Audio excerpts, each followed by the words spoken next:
Hi guys, welcome back for another Nintendo video.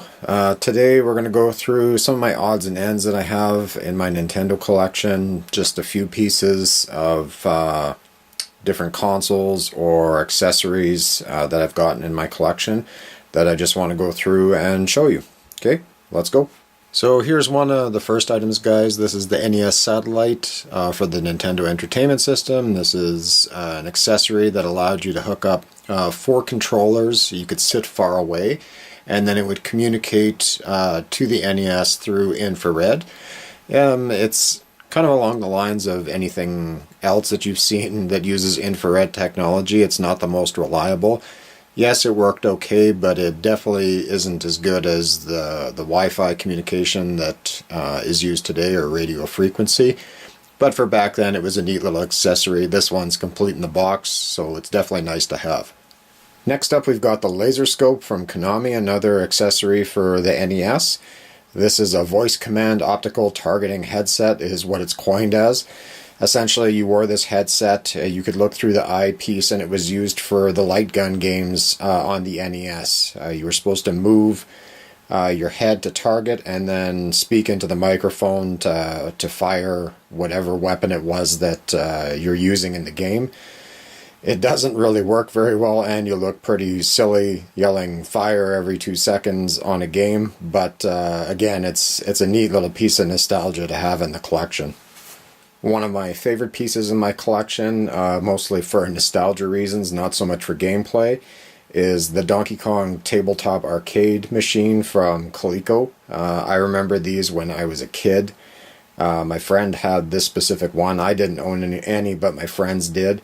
And I was so enthralled with this back then because I loved Donkey Kong. This one is in absolutely mint condition. It's absolutely perfect. Looks like the day it came out of the box. And this one does have the box. The box isn't in as good a shape as the actual arcade machine, but it is pretty rare to find these boxes nowadays. So I'm really happy to have this one. I'll definitely keep this in my collection forever. Moving on, this is the infamous Virtual Boy from Nintendo. Yes, I have a Virtual Boy. It does work. I've played it before. It's okay. If you've never played one, it is very different, very cumbersome. I can definitely see why it failed. It's not a portable gaming system by any means. It's not even a gaming system or a console. It's very weird to use. It is neat to have. You're not going to see many of these around too often, just because it didn't sell very well, and they're big and cumbersome. But I'm glad to have it. I would like to get some more games for it one day. I've only got one, but eventually, if I can find more, I will collect them. Continuing on, this is the Power Glove. This is a Nintendo accessory, not directly made by Nintendo. I believe it was made by Mattel, but very heavily promoted by Nintendo. Obviously, it was used in the movie The Wizard, which promoted Super Mario 3. The crux of this is supposed to be that you wear this glove. It allows you almost kind of the precursor to what motion controls were. Plus, there's a D-pad on the back, which allowed you to do certain things. You also need the sensors to work with this. It's not just the glove. The sensors have to be used in order for it to work. Even though that's a loose term, it doesn't work very well. I've tried it on a couple games. Not the greatest thing. It could probably be done a lot better today with how motion controls are. But for back then, they were pretty poor. But it is a cool accessory to have just to look at. Here we have a special edition Pokemon XD Gale of Darkness GameCube. This came out, it was a special edition. Essentially, it's a Platinum GameCube. The only difference being the box that it came in, plus the disc at the top, which normally says GameCube in black. This one has got a Pokemon logo on it.